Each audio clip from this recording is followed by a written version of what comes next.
Um, yeah, when when an opportunity arose to be an assistant, I'd worked. My first job was I'd worked as a reserve team coach at Manchester City, which was I was really pleased to be there because it was a club that I'd played for. Alan Ball, who I knew very well, I played for Alan right at the back end of my career. He was a manager at Manchester City and he took me there. But as I said to you, in those periods, Manchester City was a club a little bit in turmoil. I think I had 5 managers in the space of 4 months at Manchester City, 97 or something. I think around about 97. I had so many managers. Alan Ball lost his job very early in the season. Then they appointed Steve Coppell. Steve Coppell didn't last very long. And then they appointed Phil Neal, who was his assistant. Then they gave the job back to Asa Harford and Tony Book, who'd been in the club for years and years. Then they appointed Frank Clark. All of this was by October. And I remained there till the end of the season. And then I left. I lost my job effectively. And so you're searching for your next job. My next job was in the non-league at a club where that was a real experience because, money was really tight at that sort of level. And you have to run all the financial sides of things as well as the football side of things. So it's a big learning curve. But I was keen. My home was in Southampton, which I'd kept. And I was keen to get back down there if I could. And very luckily for me, Alan Ball asked me if I wanted to go and join him back down at Portsmouth. So it's sort of the opportunities as they arise. I need to work. I wanted to work. It's a very tough industry to get work in football, and I was really glad to get back involved at Portsmouth with Alan Ball as his assistant. So that was the job that I got offered, and that was the job I took. My career progressed from there. Did I want to be a manager?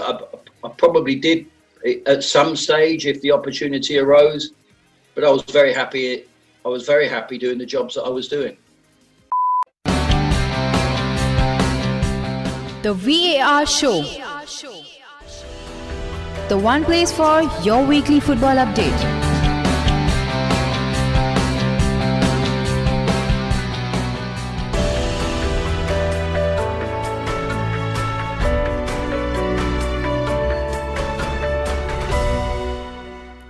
Hola, very warm welcome to the VAR show, the show which talks about all the various major football leagues in detail. Today we are going to continue the theme of interviews, and we have the former Manchester City, Southampton and Bournemouth player and former Bournemouth manager, Mr. Kevin Bond with us.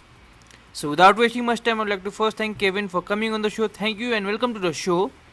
And I would like to begin this interview by asking you, how are you and what are you doing these days? I am very well, thank you. And these days I'm doing very little, both because of the coronavirus, which has restricted everybody. Also from a footballing front, since I left my last job, I have not been working actively in the football industry. So definitely. So we'll talk about a lighter topic, that is football. You touched about it in your answer, but we'll talk in more detail about it. And I'll start with your playing career. You played for a lot of big name clubs. At least they're big name now, like the likes of City, Southampton, Norwich, Seattle Sounders, to name a few. On a personal note, where did you enjoy your time the most? I enjoyed them all for different reasons. Norwich City was probably the first club. I was a very young boy at Bournemouth before Norwich City, but that was only as a very young boy. But I went to Norwich, and I think I was there for about 7 years, something like that, 7 or 8 years. And it was really through my sort of development years and trying to break into the first team. There was a lot of pretty good youngsters at Norwich at the time, and we all had the same ambition, trying to get in the first team. And it was really we were all sort of feeding off of one another, working hard. We was encouraged because there was a way forward for the young players to get into the Norwich City first team, and so that was a great period. I really, really enjoyed that. And then for different reasons, Manchester City is a big club. Nothing like the Manchester City that we see today, but it was a big city club, and I enjoyed my time there as well. And then I went down to Southampton, which was a smaller, sort of not dissimilar in some ways to Norwich, very much a family-run club, and we did quite well in the period. Without ever contesting for league titles. That was really Liverpool's domain in those days.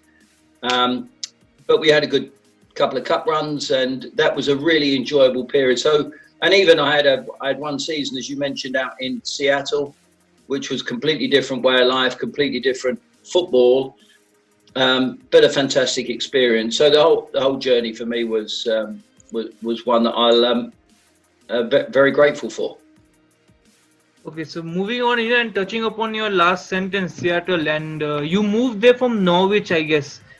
After Norwich, you went to Seattle Sounders, and I think it was very out of the box move, and why did you take that move? Could you shed some light on it? It's interesting because my father was the manager of Norwich City, and he had moved to Manchester City, and he left under a bit of a cloud. Norwich didn't want him to go, and it all got a bit, as things do when managers leave football clubs. That he'd done well at Norwich, and I think they wanted him for the long term, and I think he had agreed to stay for the long term. And then a big club approached him, but Manchester City, and he agreed to go. And then he took, I think there was one or two players who was going to leave Norwich City, and I don't think Norwich City wanted to see players leaving there and going to Manchester. I don't think they wanted that. I had the opportunity, I must be honest, I knew I could go to Manchester City. I knew my father would take me there, and at the time I was keen for the move to happen myself.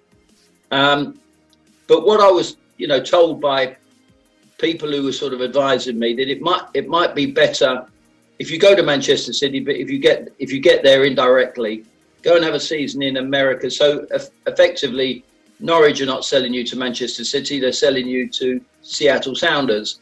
But I knew when I went to Seattle that I would eventually, at the end of that season, I knew that I would end up at Manchester City. So it was a move that I hadn't anticipated earlier. If you'd have asked me a couple of months before, I would have never thought that could have ever happened. But it was interesting because the coach at Seattle Sounders, a gentleman by the name of Alan Hinton, who was a very well-known player in this country. He was the coach, and a very good friend of mine, John Ryan, who I played with, funny enough, at Norwich City and Manchester City. John is a very, very dear friend of mine, and John had actually gone to play in Seattle. So in the summer of the previous season, I went out to stay with John for a week's holiday, and our close season in England is right in the middle of their season in America. So I went out, watched them play, went to watch them train, and actually joined in with the training on a couple of days, and I got to meet Alan Hinton.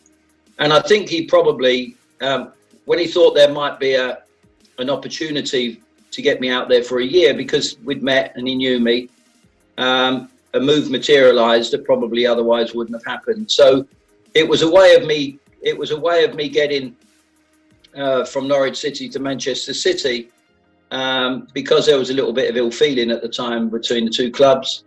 That move happened, and I was very lucky because it was a wonderful experience playing in the what was the NASL at the time. So MLS is kind of still in its infancy compared to many other leagues in Europe. And how was it back then, in the 1980s, when maybe even the infrastructure was not even there? How was it like moving from Norwich, which was like an established club in Europe, and moving to somewhat, for a lack of a better word, a backward country in terms of football? But I knew all the time that when I moved to Norwich to see that after the end of the season, which would have depended on how you got on in the playoffs, it was. So you maybe miss a few weeks of the start of the season, but that wasn't really a problem. In them days, I think the American Soccer League went through periods where there was a lot of interest, and then there wasn't very much interest. I was lucky in the year that I went there. The franchise that I played for in Seattle Sounders, is a good franchise and remains today one of the best franchises in the league. We got 30,000 people at all our home games. We was a well-supported club. There was other teams where they didn't get hardly any people, and the stadiums weren't great. We had to play on, baseball pitches and things like that. So it was still evolving in America. But we had, in Seattle and what is our near neighbours in Seattle, relatively speaking, Vancouver, they were really good. Portland, they were very good franchises. And there was a lot of good teams out there, and a lot of good players. The Cosmos and teams like that had some really good players. So actually, during the year that I went, during those couple of years, it was a good league and well supported for a lot of the clubs, and I thoroughly enjoyed it. But there have been other periods in between, before and after, where the league looked like it wasn't going to last. But I was lucky in the period that I had. It was a really good experience for me. So moving from your playing to your maybe coaching career, do you always envision yourself as a coach when you were playing? I suppose you do. I suppose you do in a way, but when you're coming towards the end of your playing career, you have to take your coaching badges in order to learn the fundamentals of coaching and dealing with players and putting on coaching sessions. Although you're a footballer and you played football for many, many years, and you think it would be an easy and natural transition going into coaching, you ask anybody who's done it, and they will tell you that when you change from and it was for me too. So I did all of my badge about. You think about trying to become a coach. Not very often in the days when it was 15, 20 years ago when I started my coaching.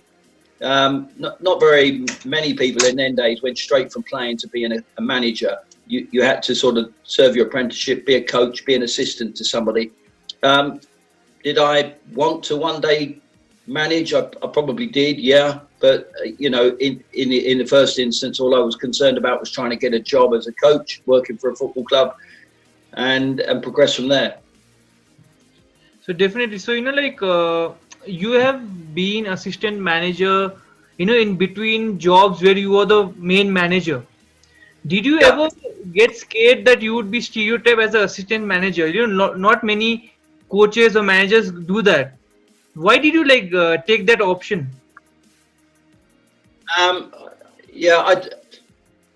When an opportunity arose to be an assistant, I'd worked.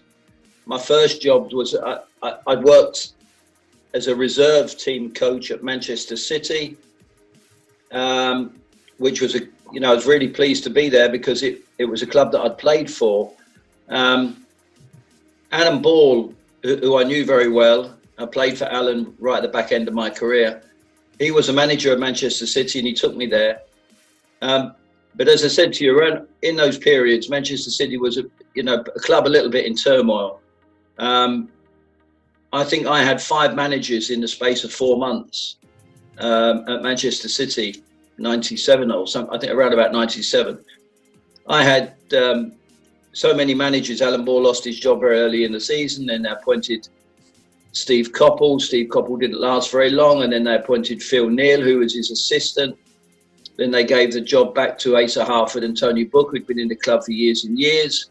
Then they appointed Frank Clark. All of this was by October, and I remained there till the end of the season, and then I left. I lost my job effectively, and so you're searching for your next job. My next job was was in the non-league at a club where that was a real experience, because money was really tight at that sort of level, and you have to run all the financial sides of things as well as the football side of things. So it's a big learning curve.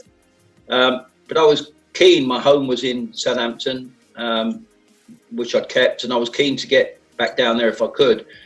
And very luckily for me, Alan Ball asked me if I wanted to go and join him back down at Portsmouth. So it's sort of the opportunities as they arise. I need to work. I wanted to work.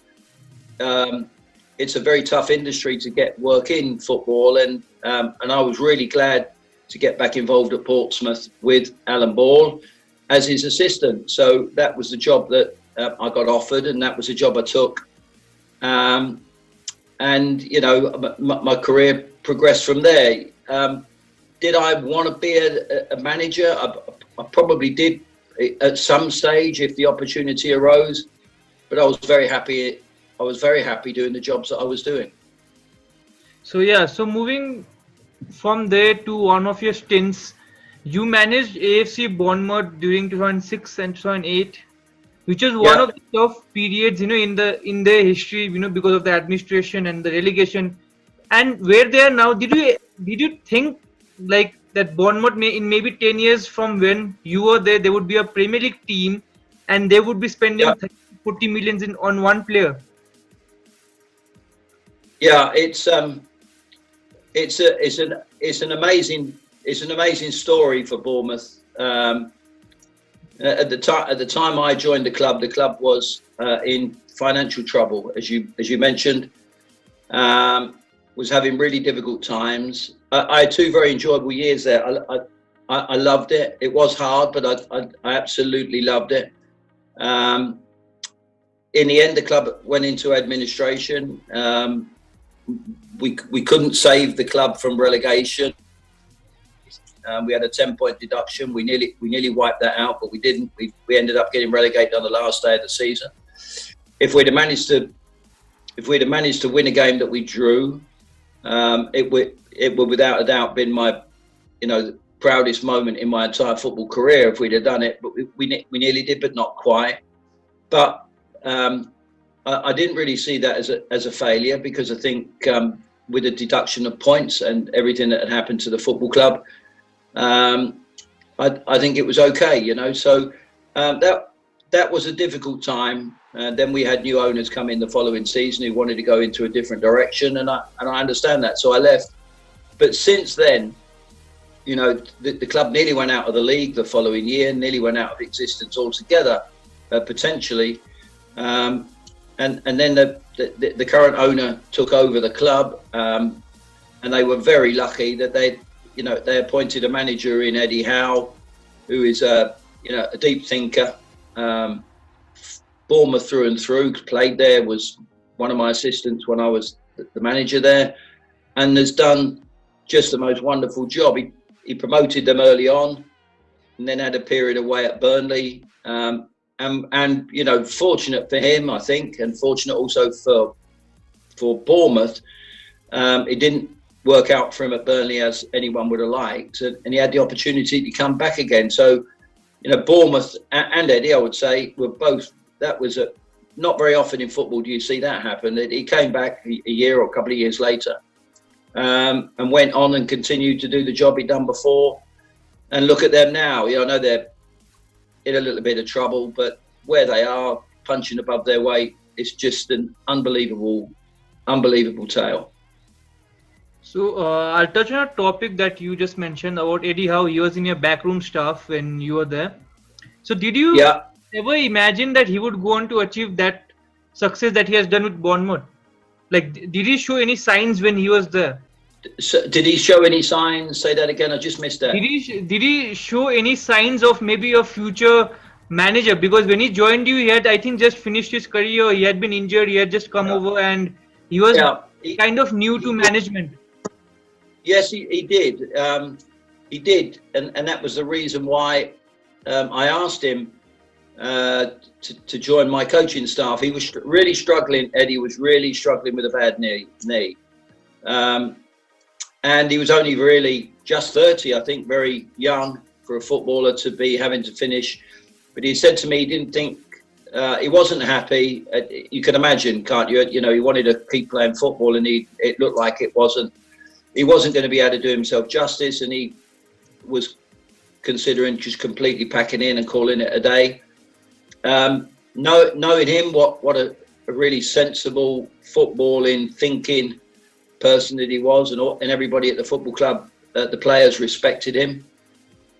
I asked him if he wanted to come on the coaching staff with me, and that was because he was a proper footballing person, and I think he had the potential to become a coach. Did I think he would be where he is now?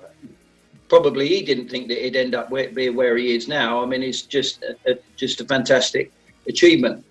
But I certainly thought that he certainly had the potential. And the strange thing is, when I left the club, initially Eddie left the club as well. Everybody from the coaching staff left the club. And then a short time after, they asked Eddie if he would go back and help out with the younger group, the kids at the club, which he did. And strangely enough, the owner of the football club, who had effectively got rid of me earlier in the season, he rang me at Christmas because the manager that he'd appointed to replace me, that hadn't worked out for him. And he rang me at Christmas and he said, "Kevin, could you give me a bit of advice? It's not working out here, and I need a new manager. What do you think?" And at the time, I said to him, "I think you should appoint Eddie Howe." I said, Eddie will work. He is a grafter. He will work. He's got Bournemouth's best interests at heart. Everybody at Bournemouth loves him because he's so associated with the football club. From a financial point of view, he would have definitely fitted the bill. And I think the players will react to him. I said, if I was in your position, I would appoint Eddie. And that's what they did. And Eddie hasn't looked back since. So you also happened to manage in Hong Kong with Hong Kong Pegasus. Yes. How did that happen? Because you had no connection maybe during your playing days, nor did you work there. How did Hong Kong happen to you? We was on tour in Hong Kong pre-season when I was working at Tottenham. We had a pre-season tour in Hong Kong and China. And the team that we played, I got to meet the owner of the football club, a really nice man, Stephen Lowe, very, very nice guy.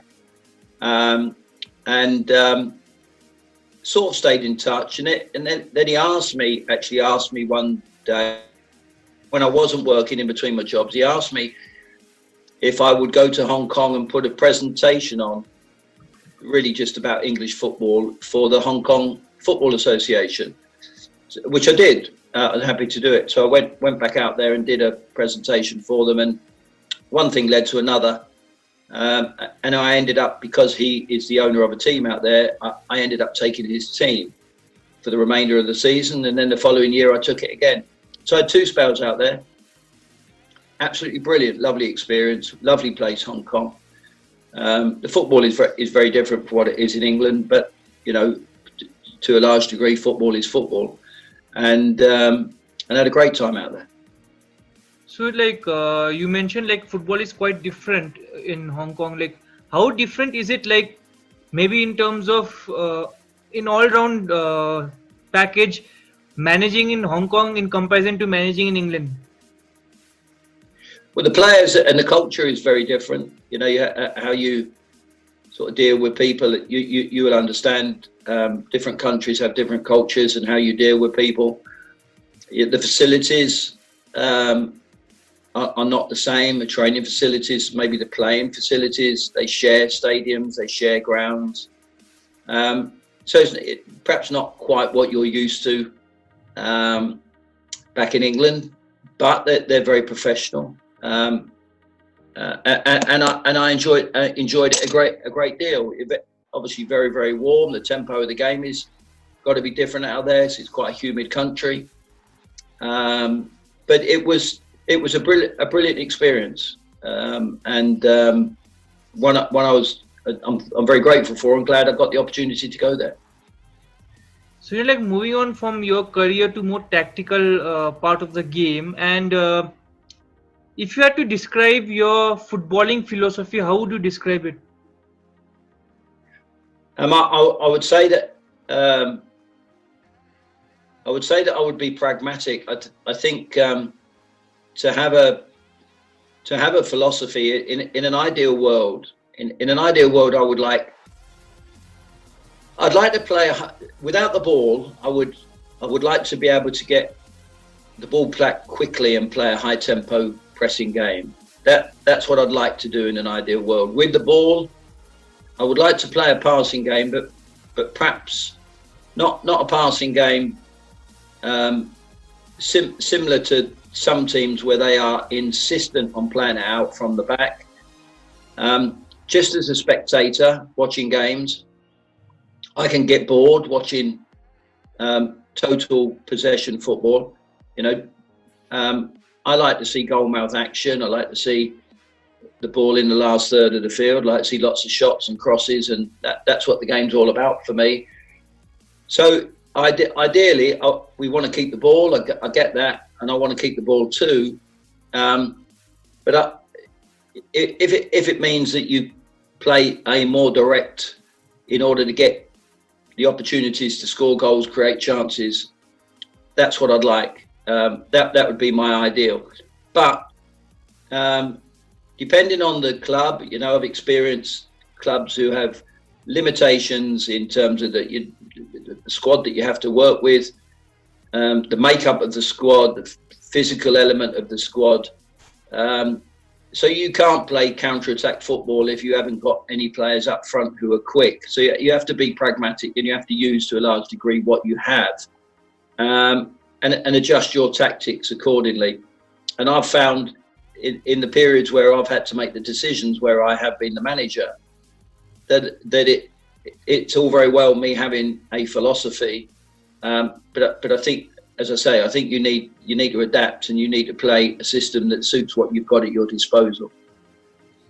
So like if you had to give a piece of advice to Kevin Bond starting out as reserve manager at Manchester City, what advice would you give him? If I was giving myself some advice starting out at Manchester, I think you'd have to be like a sponge. Learn from everybody. Learn from everybody in terms of, so the journey I've had and working under so many different people. Some of the things that you'll see, you'll think that's fantastic. Some won't be for you. You have to be yourself. You can't. It's no good wanting to be Pep Guardiola if you're not Pep Guardiola. As much as you might like to be like Pep Guardiola, that won't last for very long. So I think you need to be yourself in whatever form that takes. And if what works for you, or if what suits you is to play a get it forward style of game, or a total football style of game, if that's what does it for you, then you should stick by those principles. That's how I believe.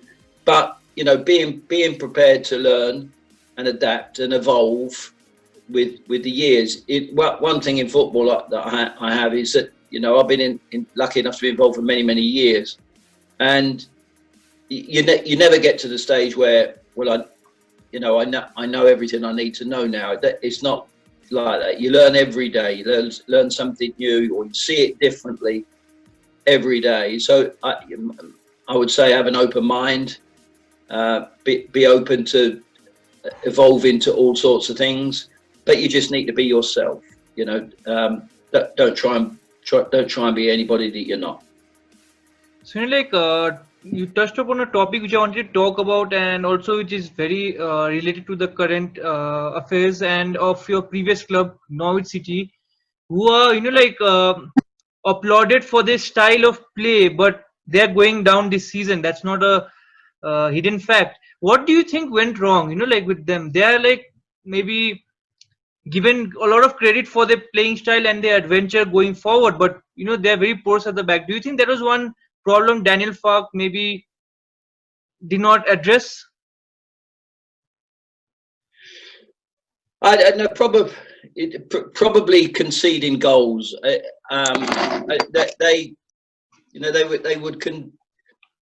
They would concede goals. I say too easily. I'm not going to be critical of Daniel Farke or Norwich City, but I've watched them play quite a lot, and they play some great stuff, and they have a lot of the ball. And if you look at them, large parts of the game, you would think that they shouldn't be where they are in the league, because they've been I do think they've been a bit unlucky. They've lost games that maybe, but over the course of the season, you deserve to be wherever you are. You deserve to be where you are ultimately.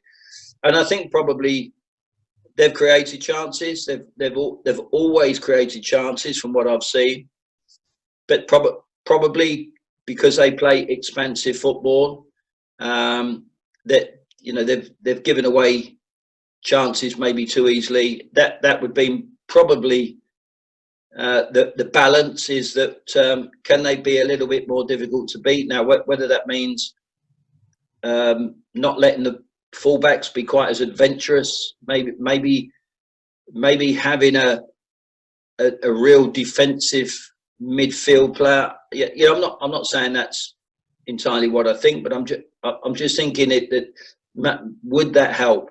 But of course, if you do those things, then they're probably not going to play the football quite as expansively as they do. So it's a trade-off, and three teams have got to go down. I think they're a good team. Obviously, Daniel's got his principles, and I think if they can keep that squad together, which I think might be difficult, but if they keep that squad together, they would be my favourites to go back up again next season. But the Premier League is an unforgiving league, Lala, an unforgiving league. Definitely, and that is proven because they have been quite lauded, and I think in the first game against Liverpool of the season, they were again, no one expected them to be where they are right now on the back of that performance, but they are where they are, and the stats also shows that way. So, on that note, I'll ask you one question, and this question might be difficult for you. Like, if you had to choose one moment from your career, which is the standout moment, which one would that be? I think from my career, so going back to me as a youngster, I was physically I was a very late developer, very small when I was young, and I did my apprenticeship actually at Bournemouth as a very young boy, and I was a very late developer, physically late developer, and I think there was a thought within the football club. I'd got an apprenticeship at Norwich. My father was the manager, and if the truth be told, I probably wouldn't have got an apprenticeship anywhere else, because I was small, hadn't developed.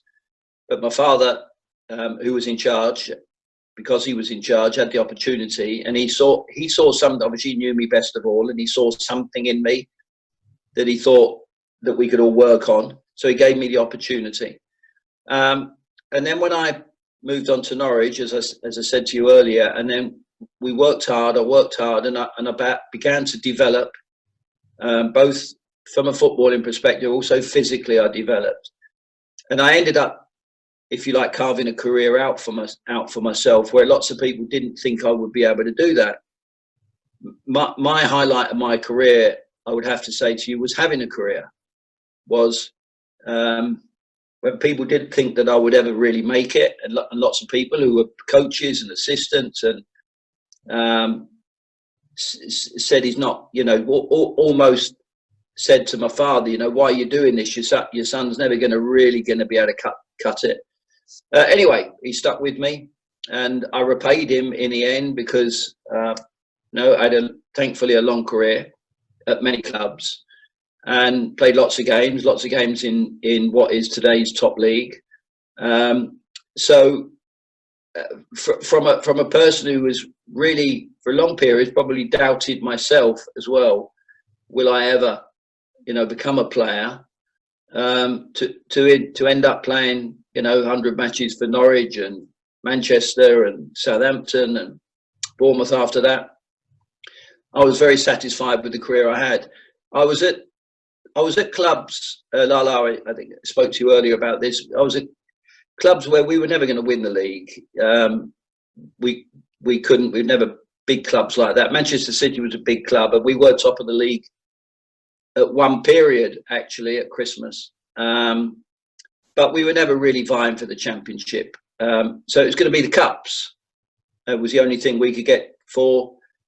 We did qualify for Europe when I was at Southampton. But that was the year of the Heysel Stadium disaster. So all the English teams got thrown out of Europe. So we never got to play in Europe for a few years. So it was the cups. Got a couple of semi-final cup experiences, which was great. So it was difficult in terms of picking up silverware. Staying in the Premier League every year at clubs like Norwich was an achievement. So I was just really, very, very happy with the whole thing. Really, that would be my highlight. Had a good year at Norwich City as a fullback. Scored 11 goals one season from fullback in the top division, which was no mean feat for a fullback. So that would, rather than one highlight, I would say to you, having a career was my highlight. So, on that note, Kevin, I'll ask you one final question, okay? And this goes something like this, that tomorrow, if suppose you're managing a team and if you had to choose one of the two players for your team, whom would you choose? Ronaldo or Messi? Ronaldo. Why?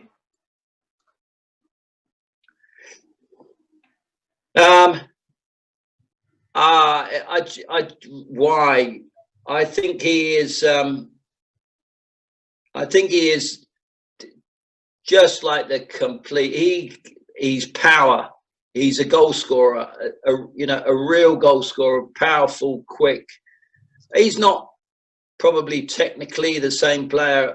He can't do the things that Messi can do. Messi is so pleasing on the eye when he's in full flow. I just think I love. It's a really interesting question. Why? I knew that people have asked me that question before, and it's Ronaldo. I'd have Ronaldo, but why? I don't know. Messi is just an unbelievable player, but in my view, I think I also think maybe the British game and what have you. I've been brought up in the British game.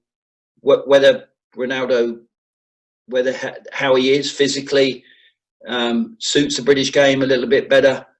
Can I picture him in the British? Obviously, he's played in the British game, but I could picture him more than perhaps Nicholas suggesting that Messi couldn't do it in England, because he'd probably come here and set the whole Premier League alight if he did. I would love to see that. But, two of the best players that the world's ever seen, in my opinion. But if I had to choose one, I'd take Ronaldo. So on that note, Kevin, thank you so much for talking to me, and I wish you all the best for your future endeavors and campaigns, whatever it may be. But as of now, you're shifting houses. Best of luck for that, and wish we can talk in soon. Take care, stay safe, and bye. Thank you very much. Please stay in touch.